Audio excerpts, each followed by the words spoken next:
Blender animation system is a really great understanding of the object's location, rotation, and scale. Remember, Blender works at the object level. We are always going to be animating objects. Unfortunately, Blender doesn't have the ability to go in and animate components. We can add modifiers to move and change the location of our vertices, edges, and polygons, but we're not going to be going in there and physically posing a vert. We're always going to be using the object level.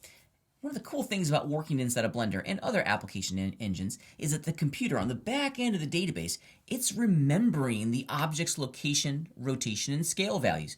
A great example of this is with our laboratory start file. This is the Pong start file that we're going to be using for our lab assignment. And let me just grab the left paddle here and zoom in and take a look at the object properties. Now over here in our properties area, I've clicked on the little orange cube icon, which is bringing up the object's properties. And as you can see, it's got information saved in there on the location and on the scale.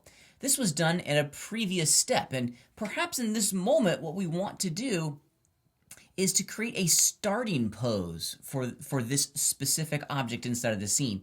If we ever wanted to reset our animation or restart, or maybe just want to just kind of completely blow it up and really kind of return it back to its original starting locations, we would need to remember -9. In the process of working and animating, this -9 meters on the X channel may get overwritten. We may change it. So how do we define its home, its starting pose, its default position within inside the scene?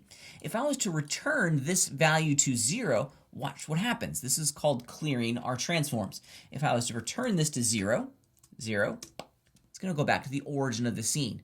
At the moment, it thinks that 0, 0, 0 on the X, Y, Z location is the origin, is its starting pose. But what if I want this location to be 0, 0, 0? What if I want this location inside of the scene to represent the default pose, the starting pose for my little character here, for my object? Well, we can do that really easily in what's called applying our transforms. Instead of clearing them and putting them to 0, it's going to take the current location and treat that as 0. Let me show you how it works. It's really quite easy.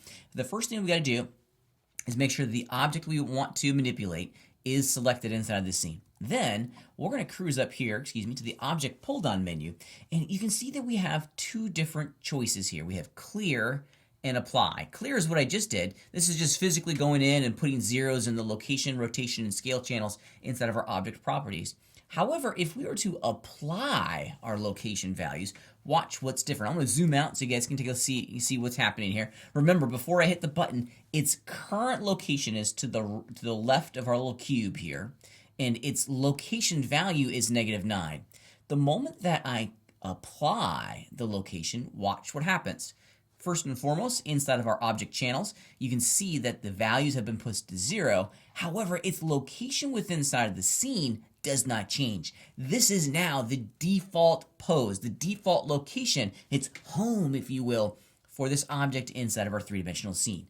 The computer understands that this location is 0, 0, 0, kind of a local understanding of its origin, which is pretty cool. Now we're going to do the exact same thing for scale. I was messing around with the scale of these objects before, and you can see that I have a value of 0.5 along the z-axis. If I was to clear this out, if I was to put this to 1, it's going to get a lot taller. Well, I don't want it to be taller. I want all three of these values to be 1.0 at the beginning of every animation to create that default pose. So like we did earlier, I'm going to select the object, go to the top of the screen into the object pull down menu, apply, and of course we're going to do scale. And there it is. Now all the values for our object channels, or our object transform channels, are exactly what we want them to be. 0 on the X, 0 on the rotation, 0 on the location, 0 on the rotation, and values of 1.0 or 100% scale on the XYZ, which is pretty cool. So I'm going to do that exact same thing for these other two objects. The cube looks like we're pretty close.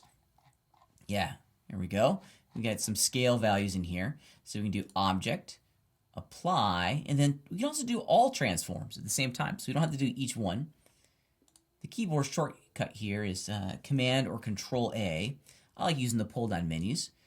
And there it is. Now we've set our default pose. We've manipulated the object transform channels to give us a good starting base, if you will, for our animation going forward.